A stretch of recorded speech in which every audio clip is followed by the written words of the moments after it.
Бұл біздің Алқа радиосының ата-аналар алқасы бағдарламасы. Ата-аналардың жаңағы отбасындағы ұлттық өзіміздің құндылық және де отбасы институты қалай осы 21 ғасырда өзінің жақсы жемісін беру үшін жақсы тұлғалармен сұхбаттасып, ой пікірін тыңдап, сіздер сияқты тұлғалардың бізге халыққа айтары бар деп сіздерді шақырамыз. Қош келдіңіз, сізге тағы да көп рахметімді айтамын. Алтын уақытыңызды бөліп келгеніңізге. Сізді ұстау өте қиын, өйткені жұмысыңыздың ыңғайы соған келіп тұрғаннан кейін біз сіздер сияқты тұлға келсе өзіміз қуанып қаламыз. Көп рахмет. Енді алғашқы сұрағымды қоюға рұқсат етіңіз. Бұл енді өзіміздің бағдарламаға келген әр тұлғаға қойылатын сұрақ. Бір жастық шағыңызға бір саяхат жасап қайтсақ. Қай жақтан сіз өзіңіз осылай тұлға болып қалыптасуыңызға кімнің септігі тиді? Ата-анаңыздың сізге берген тәрбиесі, тағы да ағайын туыспен қарым-қатынас деген сияқты сондай өзіміздің құндылықтарымызды бір тарқатып берсеңіз бізге. Көп рахмет. Әрине, ең бірінші ата-ананың тәрбиесі деп ойлаймын. Кез келген адамның өмірлік жолын адаспай табуы, және тек қана өзіне ғана қызмет етпей, елге, халыққа, өз таңдаған саласына қызмет етуі. Әрине, ата-ана бір тұлға қылып қалыптастырайын деп бір үлкен мақсат қойды деп айта алмаймын, бірақ барынша ата-ана ретінде өз парызын, міндетін орындауға тырысты енді. Мен өзім Шығыс Қазақстан облысы кезінде осы журналистикаға келген кезде 90-шы жылдар бізге айтатын 60 ең шалғай аудан бар Қазақстанда деп. Сол 60 шалғай ауданның бірі осы Зайсан, шекарада Қазақ пен Қытайдың арасында орналасқан Зайсан ауданы болатын. Мысалы, бала кезімізде сол Зайсан ауданында мен Кендірлік деген ауылда тудым. Таудың сауыр сайқан таулары, беткейі сарқыраған Кендірлік өзені ағып жататын, мұзы кетпеген таудың басындағы үлкен биік тауларымыз көрініп жататын. Енді табиғаты өте әдемі жер, халқы да сондай тамаша жер болды. Әке-шешеміздің бір артықшылығы балалардың әрқайсысын еңбекпен тәрбиелегендігі, сондықтан бала болсақ та кішкентай кезімізден еңбекпен нәтижеге жетуге болатынын, еңбекпен адал нан табуға болатындығын көріп өстік. Сондықтан мектеп жасынан бастап осы биыл мен осы парламенттік каникул кезіндегі барған ең бір алғашқы объектілердің бірі Астана орман шаруашылығына барып танысып қайттым. Осы біздің Астананы қоршап тұрған қолдан жасалған орман ғой. Біздің мысалы өздеріңіз байқасаңыздар, жел бәрі азайды осы орманның арқасында. Сол орман шаруашылығындағы енді жаңадан өсіп келе жатқан ағаштарды отырғызу, оларды қарау. Мен айтам, балалар жұмысқа келеді ме, жұмыс лагерларын жасайсыздар ма деп. Өйткені өзім 6-7 сыныптан бастап бізде орман шаруашылығы лесхоз болатын. Сонда мектеп оқушыларын жұмысқа тартатын. Қыз бала, ұл бала деп қарамайтын. Мысалы, әрбір кішкентай ағаш көшеттерді отырғызып, оларды жаз бойы қарау, кішкентай қарағай ағаштар болатын, арам шөбін жуу. Содан өзімізге мысалы қажетті әке-шешеміз енді киімімізді әперсе, енді онан қалаған басқа магнитофон алғымыз келді, велосипед алғымыз келді деген сияқты. Сондай дүниелерді, қызығушылық оятатын дүниелерімізге өзіміз қаражат табуға тырысатынбыз. Немесе 8-ші сыныптан кейін бізге о кездегі мемлекеттік деңгейдегі бағдарлама ғой. 500 кірпіш құйдық подругамыз, дос қызымыз екеміз.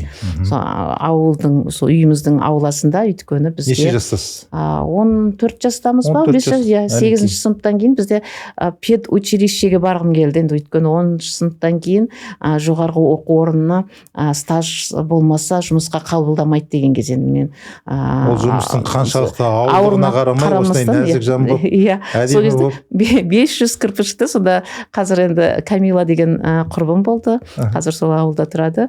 Оның анасы, менің әке-шешем. Енді былайша айтқан кезде бүкіл екі отбасы болып құйған дүниеміз ғой. Сол 500 кірпішті құйып тапсырып, одан осылай рұқсат беріледі деп, сонда училищеге баруға. Енді училищеге балымыз жетпеді ме, тағы да онда да ол кездегі нелер өте жоғары ғой, одан ауылға қайтадан қайтып келіп, бәрібір де 10-ші сыныпты бітірген кезде бізде стаж дегенді алып тастап, біздің сол 89 жылы Казгуге оқуға түстік. Енді ең бастысы айтайын дегенде, біз бала кезімізден ер бала, қыз бала деген жоқпыз. Енді оның үстінен бақшаны қарау, малды қараудан басқа осындай дүниелердің барлығын жасай беретінбіз. Яғни ең бірінші еңбектің дәмін білген бала, ол жалпы өмірдің құнын дұрыс түсінеді деп ойлаймын. Сондықтан енді әке-шешеме ең бірінші алғысым осындай еңбектен қашпауды, жұмыс істей беруді үйретті, және сол алға мақсат қою. Енді мысалы жұмыс істеген адам 500 кірпішті қою туралы мақсат қояды ғой. Сондықтан ол мақсатқа қол жеткізу, оны қалай жұмыс істеу арқылы жеткізу керектін санасына кәдімгідей қатталып қалатындай қасиеттер. Менің ойымша сол мен ғана емес, бүкіл Қазақстанның қаншама ауылындағы балалар өзіміз сияқты мысалы журналистика факультетіне түскен 200-ге жуық баланың барлығы сондай, орыс бөлімі бар, қазақ бөлімі бар, халықаралық бөлімдегі балалардың барлығы солай болды деп ойлаймын. Өйткені әрқайсысы сондай бір мақсатпен келген. Сондықтан бала кездегі әдет өмір бойы қалады, олар қарай да жалғаса береді деп. Журналист болуға сізді өзіңіз бала кезіңізден армандадыңыз ба, журналист болуды? 5-ші сыныпта оқып жүрген кезде менің ұстазым қазақ тілін, мен 4-ші сыныпқа дейін, 5-ші сыныпқа дейін мен орыс мектебінде оқыдым. Қазақ мектебіне әке-шешем көшіп келгеннен басқа ол жерде орыс мектебі болмады, қазақ мектебінде оқуға тура келді. Сонда басында енді мен шығарма жазу жағынан, математикадан онша қатты қиналған жоқпын, өйткені есеп болғандықтан. Қазақ тілден, әдебиеттен кішкене қиналғаным бар. Сол кезде қазақ тілінің мұғалімнің бірінші кезекте арқасы деп ойлаймын. Әдебиетке, қазақ тілге деген мен құлшынысымды, енді кез келген баланы мақтаса, оған дем берсе, таланты да бәрі оянады деп, сол қазақ тілінің мұғалімі Қарлығаш Жағанова деген осыдан 1-2 жыл бұрын қайтыс болып кетті. Иманы саламатты болсын. Бірақ мен сол қайтыс болардың алдында бірнеше ай барып, осы сенатор болғаннан кейін рахметімді айтып, кездесіп үйінде шай ішіп қайтқам. Ал сол кісінің арқасында мен осы журналистикаға келген деп ойлаймын, біріншіден. Екіншіден, әрине менің әкем сол қазақша икемделіп жазып бастаған кезде өзі қоғамдық тілші болды, аудандық, облыстық газеттерге мақала жазып жүретін адам болатын.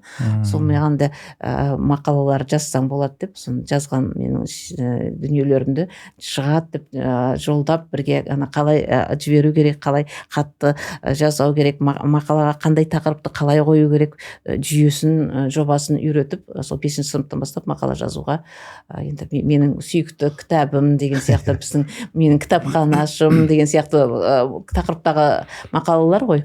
Партия деген кездерде болды, партия деген дүниелер жазылған. Бірақ бастысы жаңағы балаға дем берді, армандауға, мақсат қоюға және еңбектенуге көмектесті. Сол заманның талабына сай барлық жоғары деңгейде неден өттім дейсіз ғой? Иә, журналистика факультетіне келген кезде менде 2 толық альбом болды, мақалаларым, кәдімгідей облыстық, республикалық, Қазақстан пионері газетіне шыққан мақалалар. Яғни біз қиналмай ары қарай журналистикаға жүріп кетуге мүмкіндік болды. Мысалы, қазір енді журналистикаға келетін кейбір жастар мүлде мақала жазып көрмеген, мақала деген нәрсені түсінбейтіндер көп. Ал біз оның жанында тіпті фельетон жазған кездерімізде әр нәрсені сүйкеп көреміз ғой. әр нәрсені бір өзіңді бір керемет дарынды талантты мақтаған сайын өзіңді семіріп мақтағанға қуанып дегендей бала болсақ та өзіңіз қайрап соған дайындап дейсіз ғой. одан сайын жазуға тырысып әр стильді көріп еліктеп деген сияқты. Енді журнал газет өте көп болатын үйде. Әке-шешем ол журнал газеттің барлығын жазылатын орыс тілінде, қазақ тілінде. Сондықтан әр жанрда жазып көруге тырысып көрдік. Сондықтан менің ойымша бастысы кез келген баланың бойындағы бір шағын қасиетті көріп, оны ары қарай дамытатын ұстаз бен ата-ана. Дұрыс айтасыз. Негізі жаңа дұрыс айтып кеттіңіз, еңбек және де кітап туралы айттыңыз. Қазіргі жастар кітап оқуды мүлде тоқтатты. Бірақ биылғы мемлекет басшысының бастамасымен кітап оқу акциялары жүрді. Өте керемет құптап қабылдадық. Енді біз өзіңіз сияқты кітап оқып, газет оқып өстік қой. Соны әрі қарай жалғастырсақ, осы бір өшірілген немесе бір үзілген жеріміздің қайтадан бір жалғауы бола ма деген бір сеніміміз бар. Расында да өте дұрыс айтып отырсыз. Кітап көбірек оқу керек. Ал енді өзіңіз ұлттық құрылтайда төраға орынбасарысыз. Сіздердің мемлекет басшысының әр құрылтайда халыққа жолдаған барлық жолдауларын мұқият қарап отырамыз. Әкелер одағының негізгі мен өзімнің әріптестеріме жиналған кездегі айтатыным. Ұлттық құрылтайда мемлекет басшысы қандай тапсырма берді, жолдау жолданды, соны біз әрі қарай іске асыруға көбірек атсалысайық деп. Сол ұлттық құрылтайда отбасы институты, ұлттық құндылықтар туралы қазіргі мысалы заманауи дамып ғарыштап дамып кеткен заманда отбасылар қалай болу керек деп ойлайсыз? Не істеуіміз керек? Сіз өзіңіздің бір пікіріңізді айтсаңыз, ойыңызды айтсаңыз, біз соны естіп, әрі қарай біз соны халыққа жеткізсек деген сондай бір сұрақ болып тұр. Соны бір тарқат бере аласыз ба, Бибігүл ханым? Рахмет, өте маңызды мәселені көтеріп отырсыз. Әрине, ұлттық құрылтайдың әр отырысында көтеріліп жатқан мәселелердің қай-қайсысы болса да өзекті. Ұлттық құрылтайда айтылған мәселелер бойынша 10-нан аса заңдар, соңғы күндері 10-нан аса деп айтуға болады. 9 заң толық қабылданып, 2-үшеуі парламент қарауында болып жатыр. Сондықтан өміршең, нақты, өзекті мәселелер көтеріліп, және олар өз шешімдерін тауып жатқандығы қуантады. Ең үлкен жаңағы бағыттың бірі жаңағы мемлекет басшысының бастамасымен үлкен заң осы отбасылық құндылықтарды күшейтуге бағытталған, жаңағы отбасылық зорлық-зомбылық, балаларды қорғау мәселелеріне қатысты. Бұл туралы қоғамда қандай пікір болған, қандай үлкен қозғалыс болғандығын, осы мәселенің жүзеге асу бағытындағы адамдардың қолдауын бәрін көріп жатырсыздар. Шынымен де қоғам қатты өзгерді. Енді статистиканы қарайтын болсақ та, бұрынғыдан салыстырғанда зорлық-зомбылықтың бұрынғы деңгейде емес екендігі барған сайын азайып келе жатқандығы қуантады. Әрине, отбасы, енді біз бала кезімізден отан отбасыдан басталады деп әдемі айғайлап өзіміз айтып жүрген бір жаттанды сөз сияқты қабылданады, бірақ дегенмен шынымен де отан дегеніміз шынымен кез келген баланың отбасы. Кішкентай шағын сол отбасын отан ретінде қабылдайды, өмірлік ұстанымдары сол отбасында қалыптасады. Яғни ең бірінші отбасындағы ауа райына, былайша айтқанда климатына көп нәрсе, тату-татты, сүйіспеншілікте, бір-біріне деген сыйластықта, ата-анасының туыс-туғанымен барлығымен сондай жақсы қарым-қатынаста өскен баланың отан туралы да өзінің пікірі, жалпы адам ретіндегі қалыптасқан құндылықтарын барлығы дұрыс болатындығы сөзсіз. Сондықтан қазіргі балаларды көбінесе агрессивті, көшеде болсын, мектепте болса өте көп агрессиялық қылықтар көп жасаймыз дейміз. Бұл айналып келген кезде мамандар да айтып жатыр ғой, енді бұл да агрессияның артында балаға жетпейтін сүйіспеншілік. Ата-ана тарапынан. Ата-ана тарапынан, жақындары тарапынан, ұстаздың тарапынан да болуы мүмкін, достардың тарапынан да. Яғни ол агрессияның артында тұрған дүние ең бірінші кезекте ішкі қарсылық, мені неге қабылдамай жатыр деген ата-анасының. Сондықтан кез келген баланы барынша шынайы махаббатпен, сүйіспеншілікпен, түсіністікпен тәрбиелеп өсіретін болса, менің ойымша агрессияның балалар арасында, одан ересектер арасындағы агрессияны азайтуға болады. Енді агрессия деген, мысалы, кейбір ата-аналар бір-бірімен ұрыс керіссіз де тұруы мүмкін, бірақ ішкі агрессиялар басым болуы мүмкін. Яғни бір-бірін не деген қолдауы, сүйіспеншілігі, сыйластығы төмен болуы мүмкін.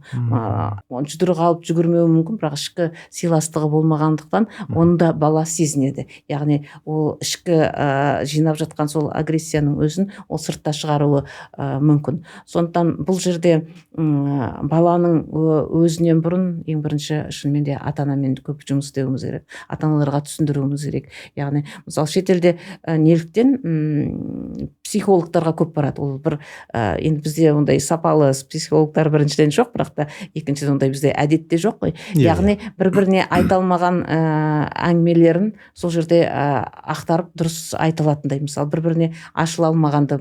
Бізде бұрын енді жылдар бойы бізде ата әже нағыз психологтар сол кісілер, нағыз психолог, және олар балаларын дұрыс жолға сала алатындай болды. Қазір енді шыны керек, әртүрлі енді отбасылар бар ғой, бірақ та ондай жақсы отбасылар да бар. Мысалы шынайы әділ бағасын беріп, менің ұлымды қайтсең де тыңда, немесе менің қызым дұрыс айтып отыр, сен ондай бір ұстаным емес, шынымен отбасының жағдайды дұрыс түсіне алатындай ақылшы, кеңесші ата-аналар, ата-әжелер институты. Ол да бізде енді жоққа кетіп бара жатқан дүниелер. Ол бағытта да мысалы тіпті немереге қарағысы келмейтін ата-әжелеріміз көбейді ғой. Мысалы бұрын немерені ата-әжесінің сүйіспеншілігінде өсетін, мысалы қазір енді керісінше енді немерелерді алып кетті дейді, ата-әжелер де көбейіп. Сондықтан бұл жерде эгоизмнің қоғамда жалпы ата-ананың да эгоизмі, ата-әженің де эгоизмі көбейген заманда балаларды тәрбиелеу оңай емес. Яғни олар айналып барады да, қайда барады? Ата-аналар тәрбиелеу керек, ата-әжелерді. Ол ең бірінші кезекте ата-аналар тәрбиелеу. Ал ата-аналардың агрессиясы қайдан болады? Яғни бір-біріне деген сенімсіздіктен басқа жаңағы әлеуметтік мәселелер де болуы мүмкін. Бірақ енді салыстырмалы түрде алып қарайтын болсақ, 90-шы жылдар болсын, кеңес одағымен онымен салыстырғанда қазір әлеуметтік жағдай барғанша жақсарды. Ақша табам дейтін мүмкіндік, жұмыс істеп табыс табам дейтін адамдарға мүмкіндіктер зор. Бірақ дегенмен де адамдарда бір жеңіл жолбен немесе біреуге міндетсіну, теріс қабылдау, басқа біреудің жетістігін теріс қабылдау, ол менде неге олай емес деген бір сондай дүниелер өте көп болғандықтан, сол көре алмау дейміз ба, әлде өздерін қажетсіз бәсекелестік па, сондай дүниелер көп болғандықтан адамдарда ішкі агрессия өте көп. Осы жерде мен де қосып кеткім келіп отыр, Бибігүл ханым. Осыдан бір ай бұрын Ішкі істер министрлігі заң және тәртіп қағидатының аясында өңірлердің барлығында 2 ай бұрын бастама жасап, тұрмыстық зорлық-зомбылыққа қарсы үлкен бір форум өтті. Ішкі істер министрлігінің ұйымдастыруымен. Сол жерде енді келген зиялы қауымға, қонақтарға сахнаға шығарып, үлкен енді пирамида залында болды. Сол жерде өзіміздің танитын имамды білесіз, Нұрлан имам. Сол кісі сөз сөйлеген кезде расында да өте бір шындықты айтты енді. Былай деп айтады да. Мысалы біз анау оқшауланған енді уақытша оқшаулау изоляторлар бар ғой енді қазір. Сондай жерде отыратындарды баяғыда біздің кезімізде дейді. Бір бомждарды, немесе бір бичтерді, бір қылмыскерлерді, сондайларды деп елестетіп, сондайларды отырады деп ойлайтынбыз дейді. Мені жиі шақырады дейді осындай кездесулерге, жаңағы изоляторларға барғанда қарасам, ол жерде отырғандардың қазір көбісі дейді. Галстук тағатындар дейді. Расында жаңа әлеуметтік жағдайға әкеп тірейтінде бұл жерде ешқандай не жоқ сияқты. Қарап отырсаңыз, галстук таққан адамдар енді бір білімді дейміз, немесе бір үлкен бір жетістікке жеткен бір кәсіпкер болуы мүмкін, ол иә, жағдай бар. Бірақ жаңағы отырғандардың көбісі сондайлар деді да. Сонда қарап отырсақ, керісінше жай қарапайым отбасында отырған ата-аналардың негізгі тәрбиесі дұрыс. Енді сіз мемлекеттік қызметте қазір үлкен дәрежеде жүрген тұлға адамсыз. Осы журналистика саласында да өзіңіз баспалдақтан өз еңбегіңізбен, адал жолыңызбен көтерілген тұлға ретінде біз сізді танимыз. Біз осы мемлекеттік қызметте істейтіндерге көп жиналыс ашқан дұрыс па деп сұрақ қойғым келіп отыр. Қалай ойлайсыз сіз? Өте дұрыс айтасыз. Иә, мемлекеттік қызметте болсын, үлкен компанияларда болсын, адамдар енді мысалы күні кеше аты шулы 2 үлкен сот болды ғой, мысалы екеуі отбасылық зорлық-зомбылық бойынша. Яғни бұл адамдардың соншалықты бір әлеуметтік мәселелерден емес, яғни ер адамдардың ең жақын қорғаушы болатын, наоборот, керісінше ең жандағы қорғаушысы, қорғаны дейтін адамдар, олардан ең жақын адамнан ондай зорлық-зомбылық көрген өте қауіпті де қорқынышты. Ондай адамның мемлекетке, ұлтқа жақсы қызмет етеді деп ойлай алмаймын. Ол ертең ең жақын адамына сондай қиянат жасаған адам балаларына қалай қиянат жасамау мүмкін емес деп ойлайсың да. Яғни ол да қиянат жасайтындай. Яғни бұл жердегі себеп мүлде басқа болып тұр. Біріншіден менің ойымша, яғни агрессия. Мысалы, енді әңгіме ретінде айтып кетейін. Біз Норвегияда тұрған кезде өзіміздің қазақстандық тұрмысқа шыққан қыздар, сол норвегтерге шыққан, басқа ұлт, сол енді әңгімелер, өмірлерін, тіршіліктерін білгім келді. Мен енді журналист ретінде қызығушылығым жоғалды. Сонда бір қазақ келіншек айтады, кей кездері әйел ретінде бір эмоцияға беріліп, бір ұрысқа себепші болатын рас дейді. Ұрысқым келеді дейді. Мысалы, онда енді әртүрлі адамдар ол, енді гормондар ойнайды ма білмейміз ғой. Сонда менің Қазақстанды сол кезде кей кездері айырмашылығын қатты білемін. Жолдасым, сен қазір сабаңа түскенше деп, жолдасым есікті жауып шығып кетіп қалады дейді. Мен сөйтіп шығып, эмоциям көтеріліп бастаған кезде ондай неге дейін, немесе мүмкін спорт комплекске бар келесің деп айтады дейді. Фитнеске бар келесің ба, енді немесе бір караокеға барып ән айтып келесің ба. Яғни ол эмоциясы көбейген кезде сен деп оны ұрда-жық қылып ұрып салу емес, керісінше оның эмоционалдық сондай көтерілуі үлкен бір денсаулықтағы не екендігін түсініп, оның шешу жолдарын бір кездеп. Соны бір кездері енді үйге уборка жасаймын, айтем, сол эмоциям бір кезде өз-өзіме түсем дейді. Сол кезде ол гүлін алып, немесе тәтті бір нәрсесін алып келіп тұрады дейді.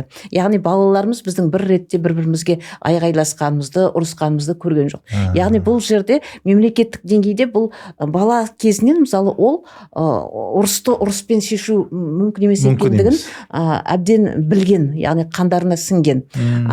Ал біздің елде әлі ол жағы жоқ. Яғни айғайлап тұрмын, оны тек қана жұдырықпен, қамшымен сабасына түсіреміз деп ойлайды. Ол яғни айғайлап тұрған, жаңа мен бірінші әңгімемде айттым, агрессия болып тұрған, жаңағы бала болсын, басқа болсын, ар жағындағы проблемасы бар. Яғни проблема дәрігердің алдындағы науқастанып келген жан сияқты. Ол жанындағы адамнан содан көмек сұрап тұр деген сөз. Яғни көмекті оны әртүрлі жолмен беруді қолға алу керек. Оны біз мемлекеттік деңгейде бала кезінен, яғни эмоционалдық интеллект деген пәнді балаларға мектеп жасынан бастап енгізуіміз керек деп ойлаймын.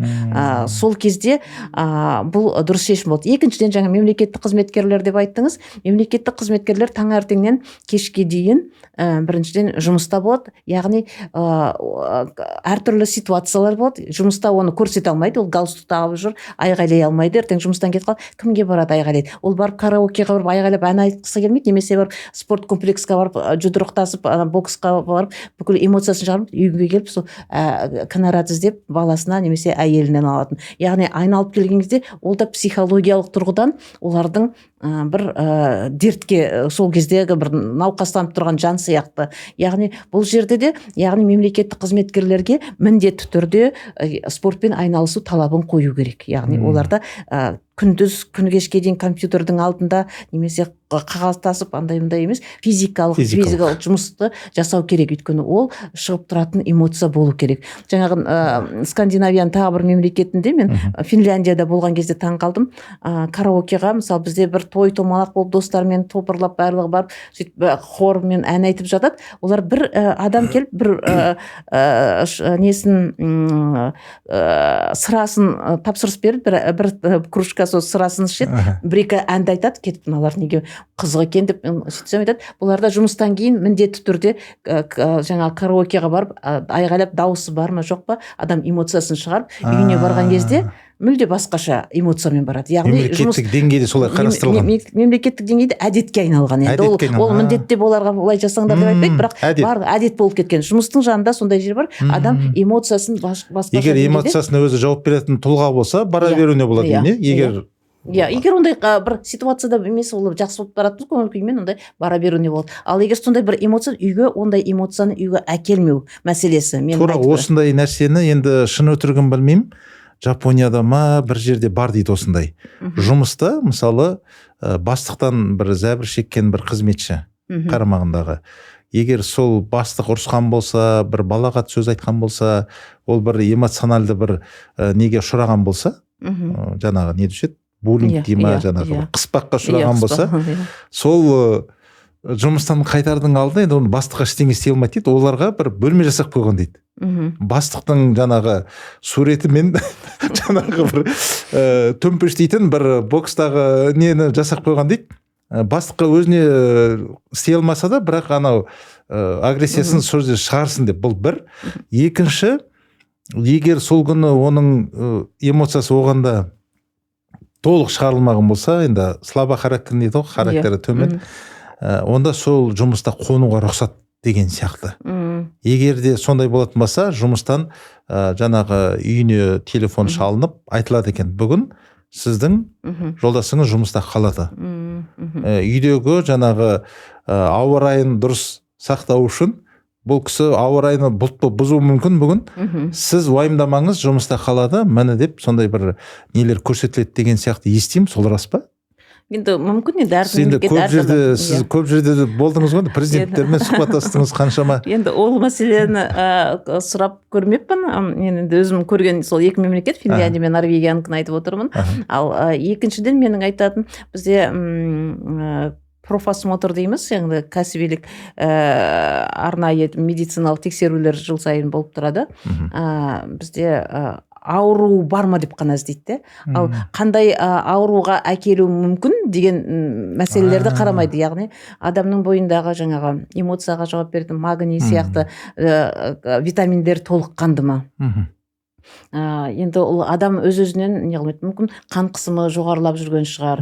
Оның барлығын мысалы организм сау адам өз-өзінен ондай агрессия тудырмайды. Яғни оның бойында бір кінәраттар бар, оның психикасынан басқа. Психикасы да онда тексеруге болатын дүние. Яғни бұл енді мен мемлекеттік деңгейде мүмкін деген дүниелерді айтып отырмын ғой. Яғни не жасалу керек. Яғни бізде кәсіби медициналық тексеру кезінде де біз осы мәселелерге көп назар аударуымыз керек. Бойындағы барлық мысалы жаңағы құрамын витаминдік, жаңағы қан қысымының міндетті түрде, мысалы кейбір мемлекеттерде жұмысқа кіретін адамның бізде тек қана автокөлік, автобус жүргізушілерін ғана тексереді екен, автопаркке барған кезде автобус жүргізушілердің қан қысымын барлығын, ал басқа мамандық иелеріне мысалы оны тексермейді.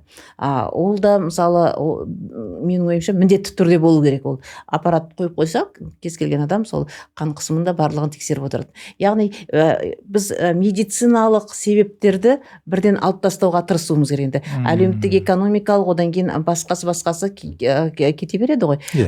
Бірақ жаңа мүмкіндігінше психологиялық, медициналық себептерді алып тастап, барынша отбасыдағы, мемлекеттік деңгейде отбасыдағы ахуалдың өте жақсы болуына жағдай жасауымыз керек.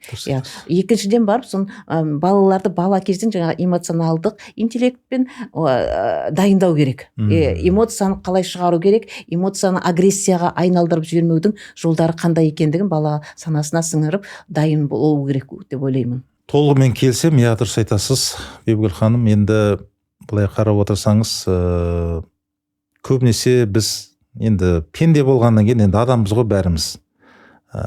Көбінесе пендешілікпен өз кінәмізді мойындамай, біреулерді кінәлағанды бір өзімізге бір жеңіл жолын іздеп жатамыз. Дей тұрғанмен, қанша жерден осы жұмыстан бір шаршап кетсең де эмоциялық бір кім эмоцияға душар болмайды? Кім мысалы жұмыста қиыншылықтың мысалы үстінен өтіп кетеді? Қиыншылықты көтере білуде мысалы ер азаматқа өте керек нәрсе ғой.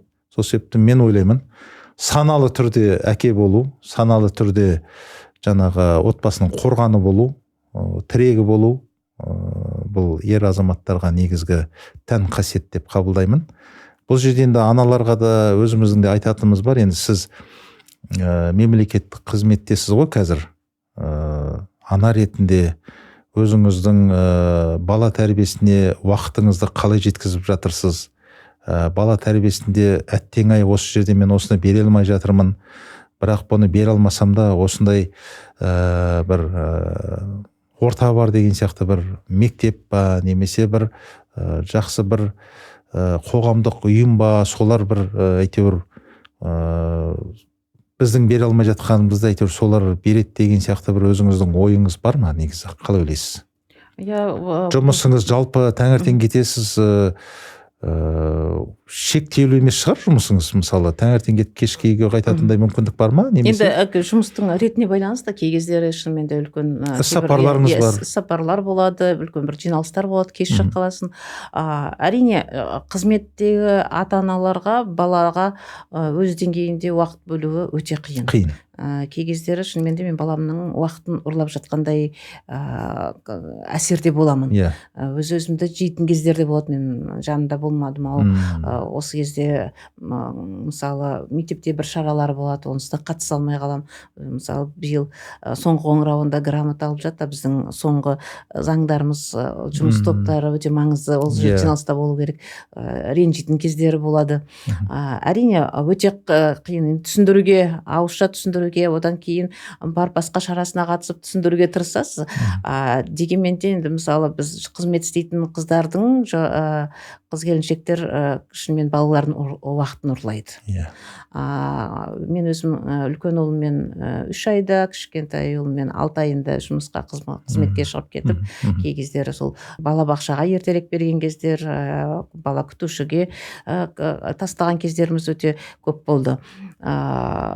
Әрине, бұл енді тек қана бізге ғана емес, жалпы көптеген мемлекеттерде бар дүние. Мысалы, жаңағы айналып келген кезде Норвегияда тағы да біздің замандастармен тілдесіп, олардың өмірлерін білгім келген кезде, оларда мысалы қыз-келіншектердің 3 жыл бойы баланың жанында қалып баламен отыру деген тәртібі жоқ дейді. Өйткені әйел адамның тым үйде отыра бергенде 3 құсалыққа келіп, оның бір белгілі бір деңгейде деградациялық, психологиялық тұрғыдан болуы, ер адаммен тіл табыса алмайтындай деңгей. Яғни оларда ер адам мен әйел адамның бірлесе бөліп бала күтімі демалысына шығуға мүмкіндік қарастырылған, және балаларды жарты күндік, 3 сағаттық, 1 күндік сияқты әртүрлі орталықтарда қалдырып мемлекеттік деңгейде қолдау жасалғандығы.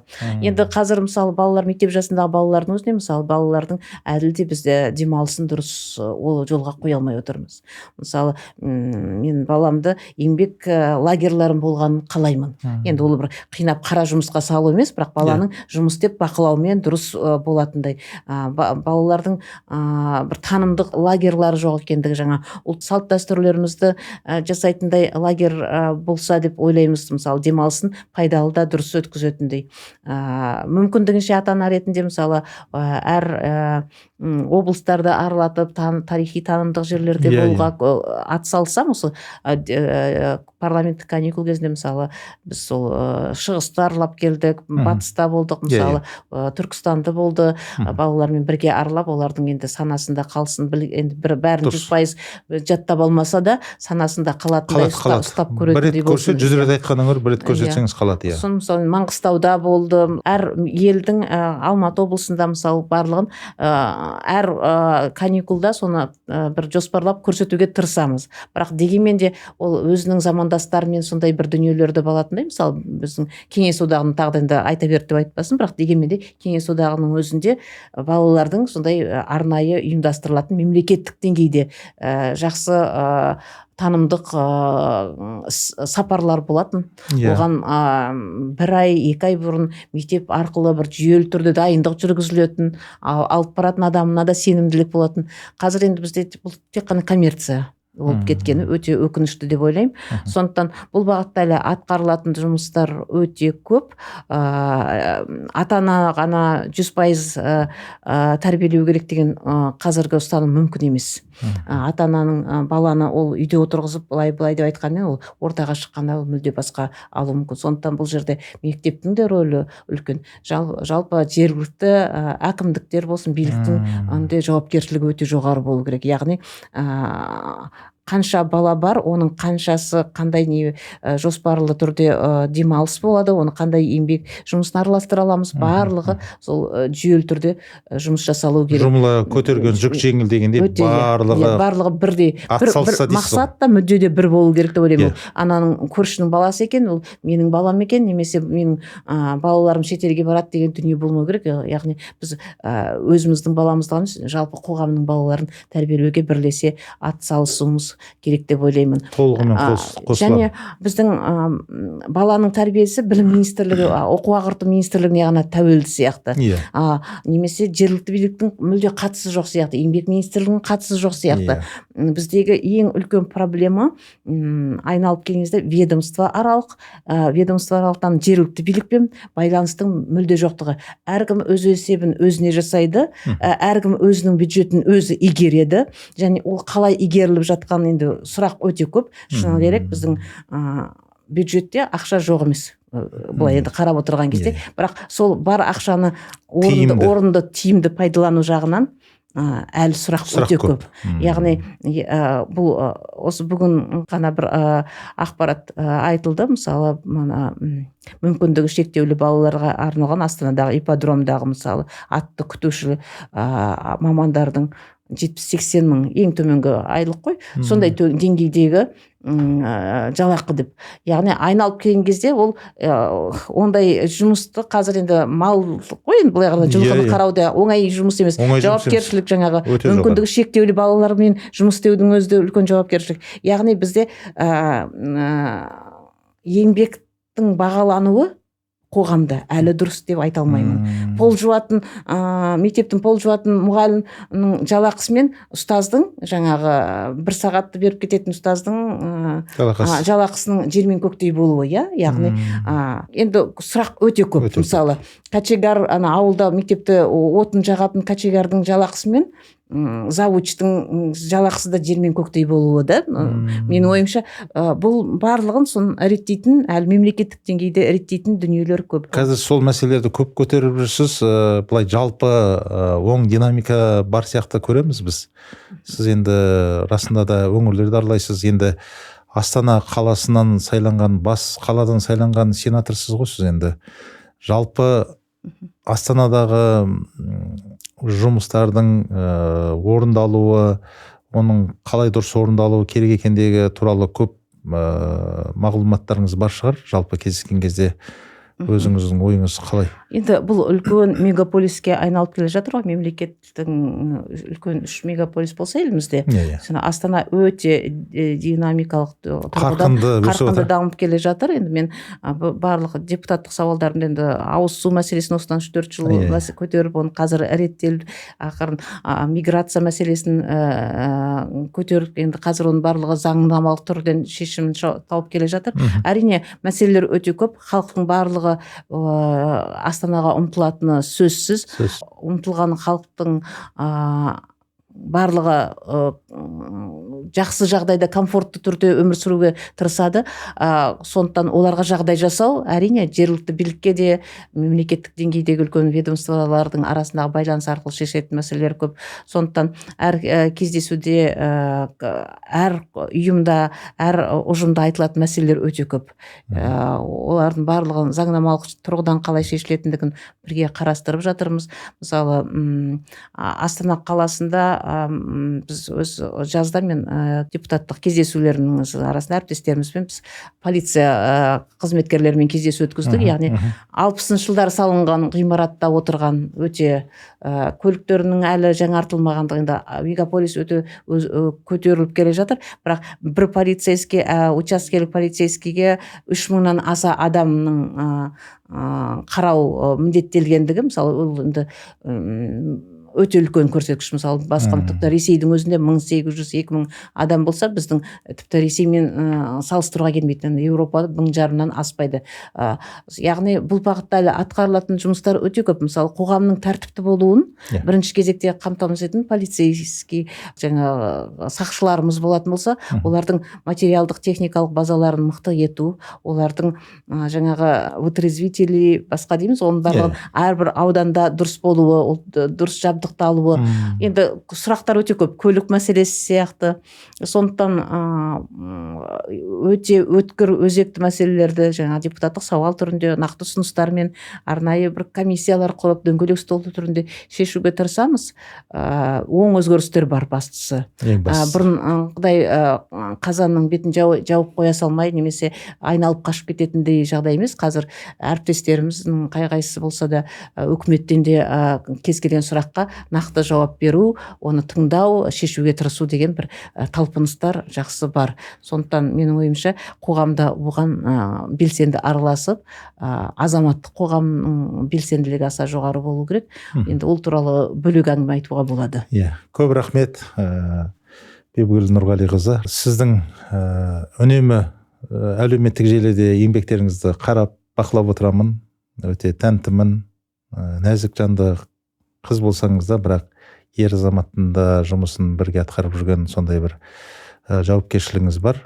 Сізге Алла қуат берсін. Сіздің әр тақырыбыңызға бір подкаст жазуға болады. Ұлттық құрылтай мәселесі болсын, өзіңіз сенаторлық жұмысыңыз болсын, көптеген қоғамдық кеңестерде отырасыз. Оның бәрін мен жақсы білемін. Сондықтан да сізге тек қана зор денсаулық тілейміз. Алтын уақытыңызды бөліп келгеніңізге Алқа радиосының атынан алғысымызды білдіреміз. Сізге көп рахмет. Әлі де осы алаңда кездесеміз. Әлі де көптеген енді ұлттық құрылтайға байланысты сіздің айтарыңыз әлі бар, көп. Сондықтан да сізбен тағы да кездесеміз деген үмітіміз бар. Өйткені жұмысыңыздың көптігіне қарамастан уақытыңызды бөліп келгеніңіз біз үшін үлкен бір мәртебе. Көп рахмет, Бибігүл ханым. Тек қана сәттілік тілеймін, бақытты болыңыз. Рахмет. Құрметті қазақ елі, осымен бүгінгі ата-аналар алқасы бағдарламасының кезекті бағдарламасы тәмамдалды. Барлықтарыңызға тыңдағандарыңыз үшін көп рахмет. Келесі кездескенше күніміз жарық, түніміз тыныш болсын. Сау болыңыздар.